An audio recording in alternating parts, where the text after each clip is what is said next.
बिस्मिल्लाहिर्रहमानिर्रहीम। अस्सलामुअलैकुम नाज़रीन, आप सबको फिर से एक नई वीडियो पर खुश आमदीद कहते हैं। नाज़रीन, आज हम ख्वाब में हज़रत हसन और हज़रत हुसैन रज़ी अल्लाह ताला अन्हो को देखने के हवाले से ताबीरें बताएंगे।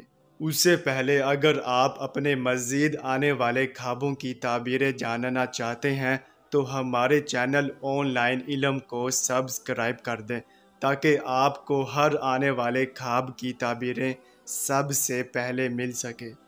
चलिए अब चलते हैं ख्वाब की तरफ।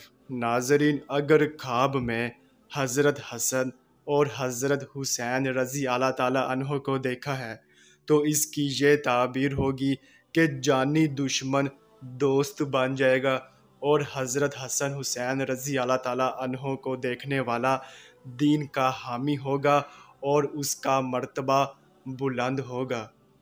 नाज़रीन, ये थी ख्वाब में हज़रत हसन हुसैन रज़ी अल्लाह ताला अन्हो को देखने की ताबीर। चलिए अब चलते हैं, इंशाल्लाह फिर मुलाकात होगी। तब तक के लिए अल्लाह हाफिज़।